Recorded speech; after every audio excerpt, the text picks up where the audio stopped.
Alright guys, this is the guide to City of Threads, one of the hardest dungeons IMO right now. Maybe not if you do the mechanics right, but it's very healing intensive. Some of these dungeons are actually really hard. There's a lot of pretty hard dungeons, but City of Threads. Okay, the first boss of City of Threads is a, like, queen with ears, I think. She's like in like a dress or something. Something like that. She looks something like that. She's like very tall. I think it's a guy. He's very tall and stuff. I think he has ears. I'm not sure. He's a tall guy. You'll know what I'm talking about. What this guy does is he has a permanent circle around him. 3D. See that? He has a permanent circle around him. And you can't escape the circle. He's a dom. You cannot escape the circle. So what you do is you fight him in the circle, obviously. And the red's going to represent every player. This is the tank. Big red. This is the tank, okay? And so she's going to have... Every player is going to be in here. You can't leave. You're unable to leave. And what she does is she'll put a debuff on some people that will have like 5 orbs around them. 5 or 6 or something like that. And these orbs, once they break, they'll shoot every direction they're looking at. And what you want to do is you want to avoid these orbs, because if you get hit by these orbs, especially on a high key, you're probably going to die. This debuff is dispellable. 2 players get it at the same time. And so you can dispel it. So healer probably dispels one when they're in a good position, and then you let the other one go off by itself. Other than that, she also does a consume all the space in the area, where what happens is the tank is going to need to move the boss. She starts basically sucking a bunch of space up here, and what the tank needs to do is he needs to go down, or whichever way you guys want to go, and you're basically going to move the boss into a whole another position, because this whole thing is going to get covered up, and that's pretty much it with the first boss. Okay, the next boss in City of Threads are 2 bosses. I think they're called VX and like YX or something like that. I think they're brother and sister. Wow. I'm not sure. Thanks being depleted at 10 with this guide, then went and got a VR handy and ate a little grain bowl. Gary, how about you go to work, buddy? You're ruining the YouTube, buddy. Yeah. How about you go to work, pal? How about you go to work, buddy? Disgusting, okay? Disgusting. All right, so we got 2 bosses. We got 2 bosses on the next one. They're called Vikes and Ikes or something like that. They don't have ears. They might, actually. I'm not sure. I'm going to do one as gray and then one as black. This one just has a horn. So one's a girl, one's a guy, I think. Who knows? So what they do is they put a debuff on players. They'll basically do like an ice cast on you. And you want to make sure you're not really stacked for this. You'll see a debuff on the top of your head. After this ice cast, you can use a defensive if you're in a high key. After this ice cast, it can be dispelled. It just slows you a little bit. It's not really that big of a deal. But yeah, maybe on high keys, you might need to use a defensive, but it didn't seem that bad. Other than that, they do a frontal slash. I actually don't know if it's a frontal. There's just lines that appear from the ground.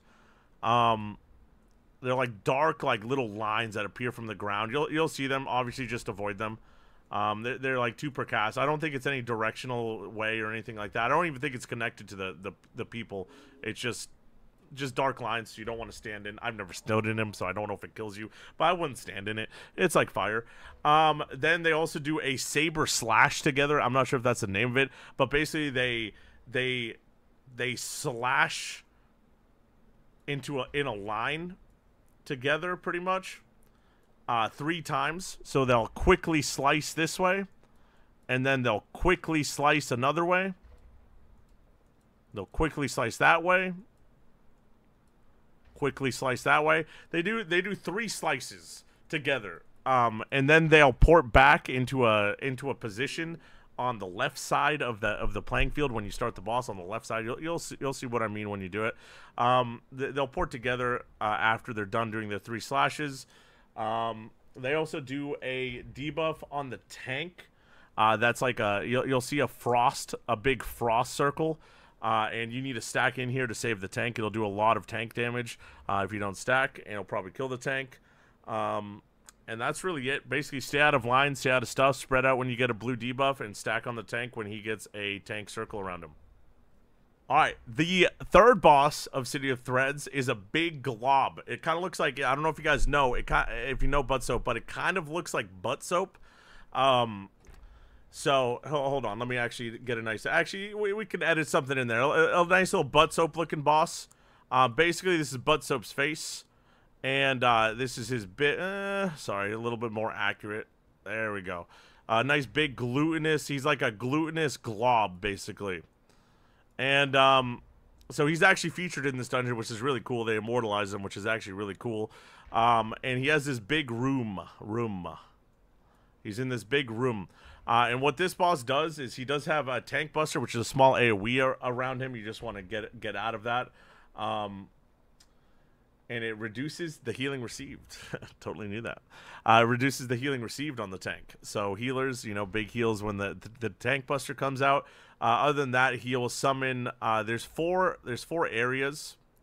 I'll mark them with red. 4 corners of the map, and these corners will spawn these little blobs.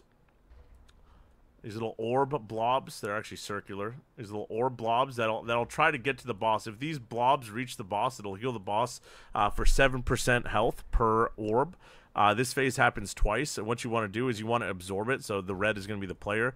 You want to absorb these orbs. You don't need to run to it. It'll try to get to the boss, so you can just stand in its way where the boss is. When you absorb these, it'll absorb a lot of health on you. It won't do damage to you, but it'll have a big absorb. So this is a very healing intensive fight, where the healer needs to, you know, basically heal off those debuffs. You know, potion, hellstone potions, Naru, anything like that can help. It's not too dangerous, but, you know, each player probably absorbs, like, you know, have a player on each side kind of thing, to absorb the blob so they don't get to the boss, or it'll heal the boss. When you absorb the blob, they'll drop a little puddle. The room will eventually get surrounded in purple puddles, which will kill you if you stand in them. This phase will happen twice, so 2 times of this stuff. And then he'll go into a big AoE phase. The big AoE phase is actually really scary. This is definitely where you want to look at using a potion and defensive cooldowns, or you will die. He'll just pound your whole team for like 5 or 6 seconds with insane damage. It's a pretty healer intensive fight, but like I said, health pot in this phase is really good. And then he'll just go back to doing the same thing. He'll just go back to doing the blob phase again. And you just suck up the blobs, and if you're slow on DPS, then he'll do another big AoE damage phase where you want to use another defensive cooldown. And that's it. The boss is hard because it's really healing intensive, but mechanically is not that hard. Next boss. The last boss of City of Threads is a, like, witch. She's actually in the lore. She's like the I think yeah, anyway, she's like a witch spider. She's like a really angry spider, like, what are you doing in my den? And so she has a lot of mechanics. This is the hardest boss of the thing, and this is where a lot of people wipe. So the first mechanic you'll see is she'll drop 3 orbs around her. I think they're fixed locations around her. They're pretty much like this. She'll drop 3 orbs. After a couple seconds, these orbs will choose a destination, and after like a second or two, they will move to the destination, and they'll move in a line. So if you're standing like right here, and the orb you see is wanting to go this way, then it'll go right through you and kill you. So you want to be out of, like, you know, you don't want to get hit in the crossfire there. That's the first mechanic that happens throughout the whole fight. She can also cast 2 different things. She can either turn into a big, what are they called? Like a big beetle, like, you know, the Beetleborg things. She can turn into a big beetle, and she'll do an AoE around her, and you just got to get out of the AoE, and then she'll summon ads. You just AoE those ads down. Just be careful of all the purple stuff going around and all that. Not too hard of a phase. Or she'll turn into something else, and she'll, I think she just stays herself, and she just casts a web on you guys, and you need to break those webs out. You want to stack, ideally, if it's that phase. And because you want to break the webs before the purple circles, you know, if you're, let's say you're webbed right here, you know, if the purple circles, you know, with the whole group there, or let's say the whole group is webbed right here. Everyone's webbed, you know. I'd put red, but now it's green because they're webbed. You know, the purple circles will be really hungry, you know, and they'll wanna eat you guys right here. So you want to break the webs before the purple circles eat you guys up. The last mechanic here is a tank mechanic where she'll take all the purple circles and she will basically rail your tank. She'll throw them all on the tank. And no one else can be in this AoE. It's like a little circular AoE. If you're in there, you're going to die. The tank needs you to use a defensive cooldown. And that is it. That is it.